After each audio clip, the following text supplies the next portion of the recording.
Assalamualaikum warahmatullahi wabarakatuh. Halo teman-teman, pernahkah teman-teman pergi ke supermarket? Di sana teman-teman bisa langsung menuju bagian tertentu untuk menemukan barang yang akan teman-teman beli. Kita bisa menemukan barang dengan mudah karena barang-barang tersebut sudah dikelompokkan. Apa jadinya ya jika barang-barang di supermarket tidak dikelompokkan? Tentu kita akan kesulitan menemukan barang yang kita butuhkan. Nah, hal ini sama juga berlaku dalam mempelajari keanekaragaman hayati. Untuk memudahkannya mempelajari, para ahli melakukan pengelompokan atau klasifikasi makhluk hidup. Seperti apa ya pengelompokannya? Di sini saya akan menjelaskan melalui video ini. Simak terus ya videonya. Nah, teman-teman, klasifikasi makhluk hidup pertama kali dilakukan oleh Aristoteles. Aristoteles mengklasifikasikan makhluk hidup menjadi dua kelompok, yaitu tumbuhan dan hewan. Tumbuhan dikelompokkan lagi berdasarkan struktur dan ukurannya, sementara itu hewan dikelompokkan lagi berdasarkan berlaku dan habitatnya. Klasifikasi makhluk hidup bertujuan untuk beberapa hal berikut. Yang pertama, menyederhanakan objek studi supaya mudah dipelajari, mendeskripsikan ciri-ciri makhluk hidup antar jenis sehingga mudah dikenali, mengelompokkan makhluk hidup berdasarkan ciri-cirinya, mengetahui hubungan kekerabatan antar makhluk hidup, dan yang terakhir mengetahui tingkat evolusi makhluk hidup berdasarkan kekerabatannya. Adapun manfaat dari mempelajarinya yaitu memudahkan dalam mempelajari makhluk hidup yang beraneka ragam dan dapat digunakan untuk melihat kekerabatan antar makhluk hidup yang satu dengan yang lainnya. Dasar klasifikasi yang dilakukan oleh para ahli taksonomi adalah persamaan dan perbedaan ciri morfologi, fisiologi, dan anatomi. Kelompok makhluk hidup yang anggotanya hanya menunjukkan sedikit persamaan ciri dan sifat, juga anggotanya lebih besar dibandingkan kelompok yang mempunyai lebih banyak persamaan ciri dan sifat. Kelompok makhluk hidup yang terbentuk dari hasil pengklasifikasian disebut dengan takson. Tingkatan takson tertinggi sampai takson terendah adalah kingdom, phylum, divisio, ordo, bangsa, kelas, famili, suku, genus, marga, spesies, jenis. Tumbuhan dan hewan masing-masing memiliki nama ilmiah yang bersifat universal dan berlaku di seluruh dunia. Adanya pemberian nama ilmiah ini bertujuan agar tercipta suatu sistem tata nama yang sederhana, mudah dipahami, dan berlaku secara internasional sehingga tidak memunculkan kesalahpahaman. Penamaan secara ilmiah tumbuhan dan hewan berdasarkan taksonominya. Pertama, nama jenis atau spesies. Nama spesies dikenal dengan sistem binomial nomenklatur yang pemberian nama dengan aturan dua nama. Sistem ini dikembangkan oleh Charles Linnaeus. Cara pemberian nama ilmiah menggunakan sistem binomial monoklar adalah menggunakan bahasa Latin atau yang dilatinkan. Terdiri atas dua kata. Kata pertama menunjukkan nama genus, sedangkan kata kedua merupakan spesies. Nama genus diawali dengan huruf kapital, sedangkan petunjuk spesies diawali dengan huruf biasa atau huruf kecil. Kedua nama diberi garis bawah yang terpisah atau dicetak miring. Contohnya yaitu Gerangau, Acorus calamus. Kedua ada Seledri, Ablum graveolens, dan Sirsak Annona muricata. Semuanya dicetak miring dan diawali huruf kapital. Yang kedua, genus atau marga.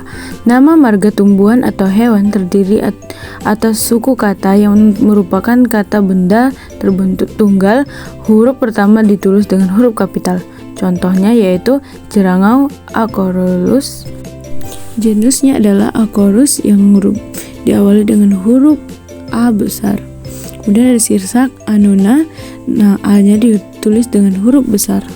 Selanjutnya famili atau suku. Nama-nama suku biasanya berasal dari nama jenis makhluk hidup yang bersangkutan. Pada tumbuhan, nama suku ditambahkan akhiran aceae, sedangkan pada hewan ditambahkan akhiran idea. Contohnya itu genus Acorus ditambah aceae jadi Acoroceae. Kemudian genus Annona ditambah Ceae menjadi Annonaceae. Selanjutnya yaitu ordo atau bangsa. Ordo merupakan kelompok familia yang memiliki sifat atau karakter tertentu yang sama. Biasanya nama ordo memiliki akhiran ales.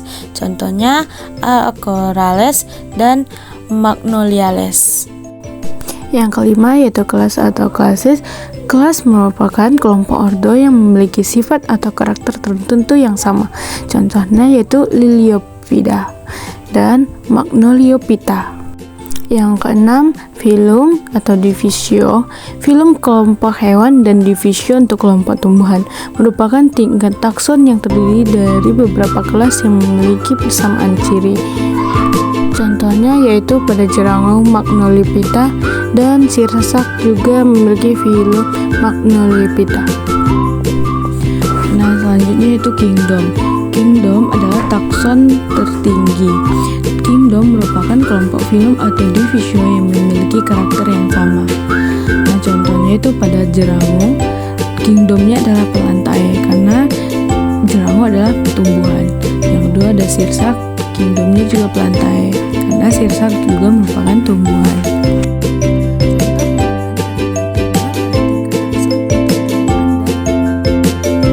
Yang pertama ada bawang putih yang memiliki kingdom Plantae, divisi Magnoliophyta, kelas Liliopsida, ordo Aspergillus, famili Amaryllidaceae, genus Allium, spesiesnya Allium sativum.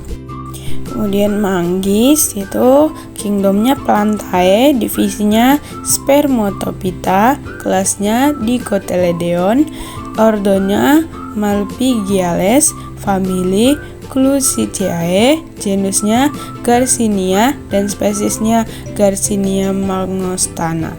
Untuk contoh hewan yaitu ada hewan harimau yang memiliki kingdom Animalia, divisi Chordata, kelas Mammalia, ordo Carnivora, famili Phallidae, genusnya Panthera dan spesiesnya Panthera tigris.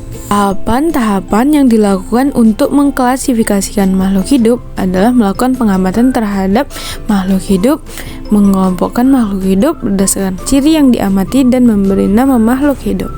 Kemudian kita akan bahas sistem klasifikasi. Sistem klasifikasi yang pertama adalah sistem klasifikasi buatan. Disusun berdasarkan adanya satu atau sedikit persamaan ciri morfologinya, alat reproduksi, habitat, dan daerah penyebaran tanpa memperlihatkan kesamaan strukturnya. Contohnya ada anggrek, melati, bunga kembang sepatu, dan bunga mawar. Selanjutnya yaitu sistem klasifikasi filogenetik. Disusun berdasarkan sifat morfologi, anatomi, fisiologi, dan jauh dekatnya hubungan kekerabatan antar takson yang satu dengan yang lainnya, serta mengacu pada hubungan evolusioner nenek moyang dan keturunannya. Contohnya pada pohon filogenetik. Yang terakhir yaitu sistem klasifikasi modern, yaitu berdasarkan sifat morfologi, anatomi, fisiologi, etologi, dan struktur molekuler dari makhluk hidup yang dikelompokkan.